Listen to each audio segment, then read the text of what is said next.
Hello everyone, Jackson DeSourcy here. In case you don't know, today is a very special day for me. And I mean like very special. You wanna know why?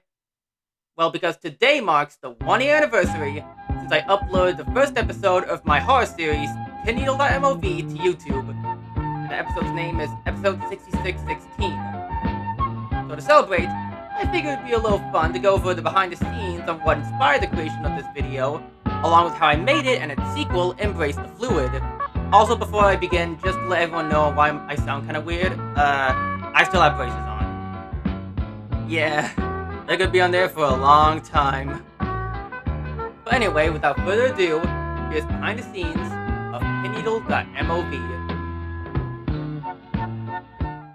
Episode 6616 was originally made for a school assignment last year. School assignment I messed up.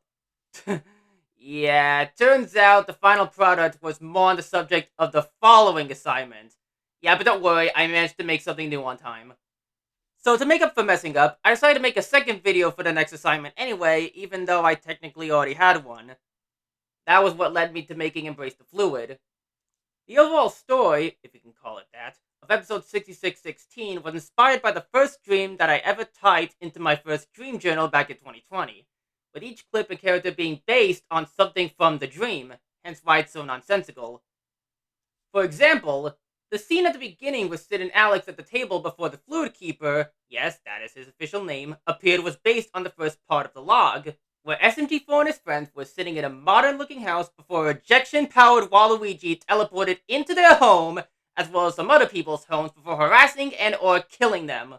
There was also a weird part where Maggie tried to shut a door but couldn't due to a sign saying that it can't, so they had to head to Home Depot to get a new sign. The final scene with Sid and Alex looking for treasure was based on both miscellaneous parts of the dream that I forgot the order and proper details of, and one of the characters calling Axel crazy, which was pretty true at the time. As you might have guessed then, Alex and Sid were pretty much based on Axel and Maggie from SMG4.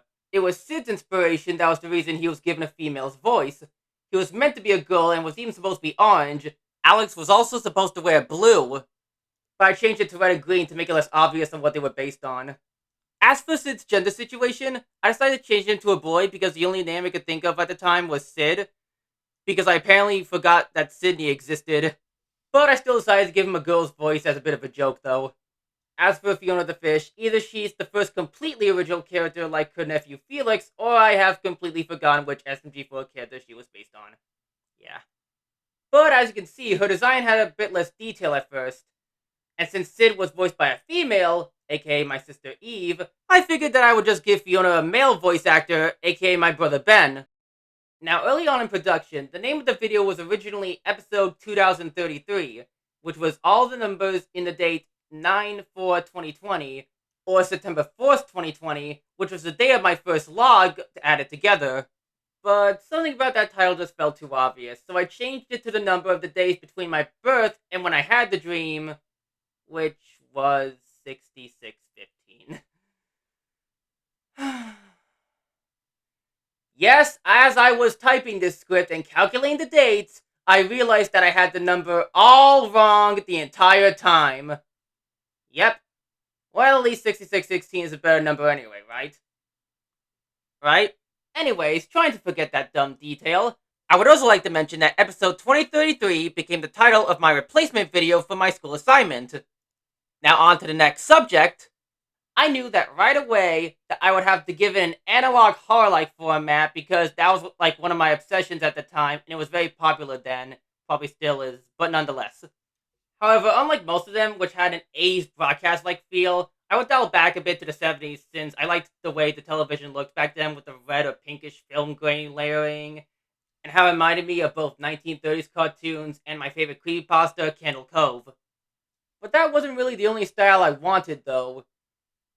I figured that since the dream was broken up into several parts that were different from one another, I had a bright idea. What if I made each section based on a different filming style? Like one part could be footage from a 70s show, another can have a cheap cell phone style, one can look like a full-length feature film, or at least try to, etc. It was this idea that I believed would help Pinneedle.mov stand out as a series. It wouldn't be just analog horror. it would be a collage of horror in multiple formats at once. And you're probably wondering that's the reason why I named the series Pinneedle.mov then. Because, like a pin needle, it takes multiple pieces and threads them together. But no. First off, pin needles are not what do the threading. Pin needles and thread needles are two different things, which I apparently didn't know until recently while making this video. Secondly, Pinneedle Studios was actually something from an older story idea that I decided I was unhappy with. It was inspired by the name of the first show to air on Nickelodeon called Pinwheel, which until typing this, I thought was actually the early name of the channel itself, and not a show from the early days of the channel. Imagine that. I really gotta do more research on stuff.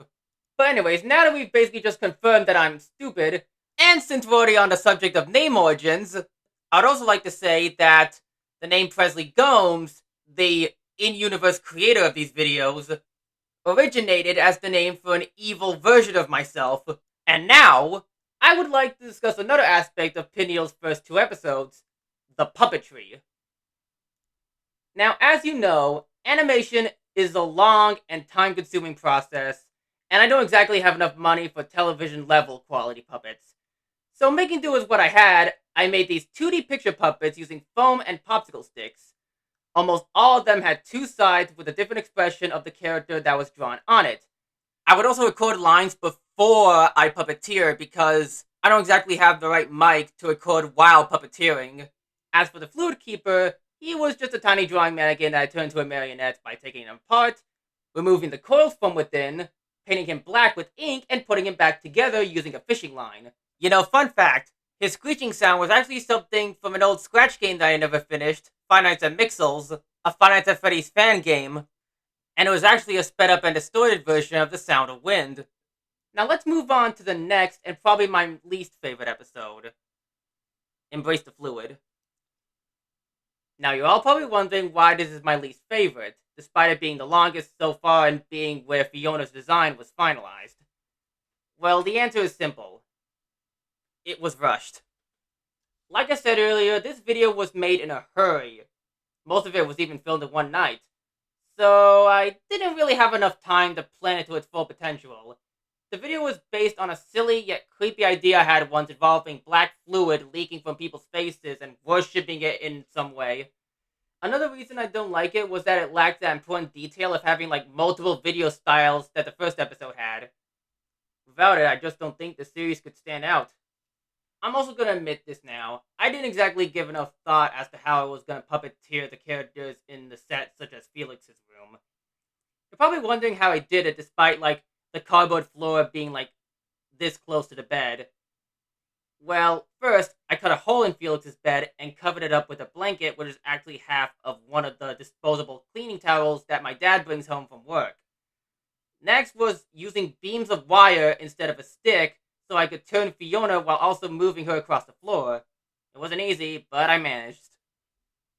But anyway, this episode introduces some new characters. The first is Felix the Fish!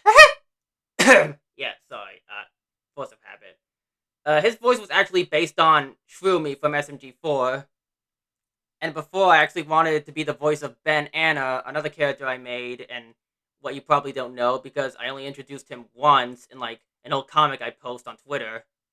He was named by my brother Ben when I couldn't think of any names for him, and he's also the nephew of Fiona, whom, as you know, my brother also has involvement with, being the voice of her. He also lives with Fiona, despite her being his aunt, because I like the idea of implications behind why he wouldn't live with his parents. The next character is Nibbles, which is Felix's stuffed whale, who kind of has this creepy deep voice.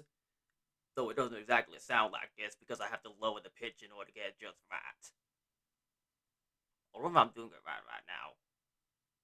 Yeah, I probably am. He was also portrayed by both a picture on one of the stick puppets and an actual hand puppet, which I used for both close-ups and when he was giant. As you probably know, I actually have two puppets of him. The first is the corrupted, fluidy one to the left, and the second one is the clean one. I had two of them because the first time I bought one, which is the one you see in Embrace the Fluid, where I broke it in the middle of filming, I was worried that one wouldn't come on time, so I ordered another one. But it turns out that one actually did come on time, so I was left with two of them. So yeah, to be more specific, the clean one you see in videos after Embrace the Fluid is not the same clean one you see in that video. I know I said I introduced the two characters, even though there's like three other ones in like the end screen of the video. And the reason for that is because they were basically made on a whim. I probably knew I didn't really want to use Sid and Alex again that much, because I kind of wanted to make more original characters, so I just made up three on the spot just to fill up the cast more. But just for the heck of it, I'm gonna call them Octavia the Octopus, Stan the Starfish, and Tugger the Turtle. You know, you may be surprised to hear this, but Octavia is actually the oldest Pinneedle.mov character to date.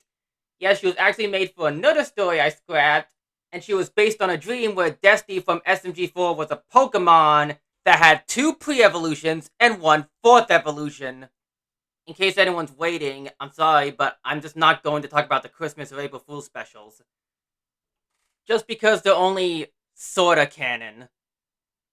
And yeah, that's all I really have to say for now about Pinneedle.mov.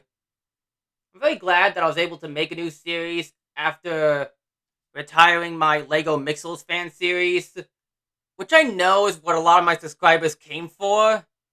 It was really time for me to move on, like, get to really becoming a cartoonist. And I am sad to say now, but I'm afraid it's actually time for me to, like, move on again. Not from, like, the way I'm making videos. Like, I'm not gonna stop animation. Like, I'm still gonna be doing that here for a little while longer. But the next episode, which will feature the Tyrannocolors, will be the last one in the series. I'm really sorry to hit you with this sudden bad announcement, but I just really have to retire this series. I'm retiring it for, like, a couple reasons. The first is that it costs money and effort that I wish to spend on bigger ideas and animations. I wanted to make the series the best it could be, even if it's supposed to be intentionally bad, but I just wasn't ready for it. The second was just that I was very unhappy with the story that I tried to make for it, especially since Pinneedle.mov was just never really meant to have one to begin with. The third and final one is just basically I lost interest in the series overall. It's really gone to the back of my mind in terms of what ideas I'm passionate about working on and finishing. That's probably also the main reason as to why I'm pretty much finishing this. I truly am sorry if anyone's devastated by the news though. It's just that, while I don't regret starting the series at all, I really don't. It's just time for me to focus on new ideas. And maybe when you see them all, you'll understand why I came to that decision. I don't know if I'm gonna come back to this series at all. Maybe. We'll just have to wait and see, actually. But until then, episode 3 is still in production. I don't know when it's gonna come, but it shouldn't be long now, and I'm sorry for all the delays. Goodbye for now. Have a nice day. Don't forget to like, comment, and subscribe, and also follow me on DeviantArt, Reddit, and Twitter. And remember...